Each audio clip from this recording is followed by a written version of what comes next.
for today's episode, magluluto naman tayo ng paborito ng lahat sa handa, ng napakasarap at napakasolid na chicken fingers. At gagawa pa tayo ng napakasarap at napakadali lang gawin na garlic mayo sauce. Kaya tara, simulan na natin to mga kasolid. Bale, bumili nga pala ako ng 4 na pitsyo ng manok sa pang-public market. Pinadibon ko na nga ang mga to, tatanggalan ko na lang sila ng balat. Maraming salamat sa mga bagong viewers at followers dyan. Welcome na welcome po kayo dito. At pagkatapos mga kasolid, diiwain ko naman sila sa ganito kalalaki. Maraming salamat nga para sa inyo dahil palagi nyo sineshare ang mga video ko. At shoutout nga rin para sa mga masisipag nating workers dito sa Pinas at sa ating mga bayaning OFW. Mag-ingat po kayo lahat dyan. At after ko naman silang mahiwa mga kasolid, dililipat ko lang dito sa mas malaki lalagyan na sasangkapan ng asin. At sasabayan ko na rin dito ng pamintang durog, garlic powder at lemon. Bale, yung isang buong lemon nga pala ito mga kasolid. At mas lalo pa nating pasasarapin to gamit ang 2 chicken cubes. Shoutout kay Mary Jane Macaso ng Gapan City, Nueva Ecija. At after ko naman itong masangkapan mga kasolid, haluhaluin ko lang ito ng maayos. At imamarinid ko lang ito ng nasa kalating oras. Balikan natin mamaya. At habang naghihintay tayo mga kasolid, gagawin ko na yung garlic mayo sauce. Bale, sa isang bowl naglagay lang ako ng mayonnaise at nilagyan ko rin dito ng lemon. At kalahati lang ang nilagay ko dito. At after ko naman itong malagyan ng lemon mga kasolid, sasangkapan ko na ito ng pamintang durog, asin, asukal, bawang at tubig. At haluhaluin ko lang ito hanggang sa makuha ang tamang lapot. Bale, nag-add pa pala ako ng 5 kutsarang tubig dito. At after ko naman itong mahalo mga kasolid, lalagyan ko naman ito ng optional na dried parsley. At siguradong nakasuporta din ngayon si Evelyn Perez Garlitos ng mga Tarem, Pangasinan. At fast forward tayo mga kasolid, pagkalipas ng kalahating oras, eto na yung minarinade natin. Bale, nilagyan ko lang ito ng harina, tatlong itlog. At kung umabot na kayo sa part ng episode na to mga kasolid, pwedeng paki-comment naman kung tagasan ka para malaman ko kung saan umabot ang video to. Maraming salamat. At shoutout nga rin pala kay John D. Gomez Ilagan ng UK. At after ko naman itong mahalo mga kasolid, dito naman tayo sa breadcrumbs. Bale, babalutan ko lang sila ng ganyan at hindi ko na ipapakita sa inyo ang buong proseso, baka naman kasi mainip kayo. At siguradong nakatotok din ngayon si Ron Kainya ng Melbourne, Australia. At after ko nga palang magawa yung first batch, start na tayo magprito.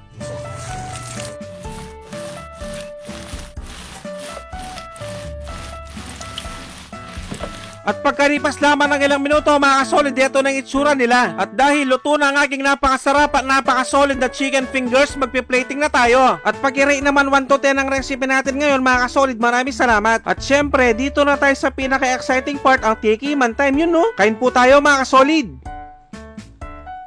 Sus Mariosep, kanyama na po. Grabe, napakasarap kahit hindi ko pa sa sinawsaw sa sauce. At siguradong nanonood din ngayon si Marigalang Malyari at si Kenneth ng Abu Dhabi, UAE. At eto na, itatry din natin yung garlic mayo sauce natin, yun no? Sobrang napakasolid din, grabe. At siguradong mapapahanap ka talaga ng kanin pag ganito ang ulam mo. At eto nga rin pala yung sinasabi nilang unang kagat, kanin agad. Shoutout nga rin pala sa Biloria family ng Tarlac. At bibigyan ko na kayo ng pangmalakasang perfect bite para dito. Yung kukuha ka ng manok tapos irerek na mo sa kanin, bubusan mo pa ng napakasarap na garlic mayo sauce, mga tampo.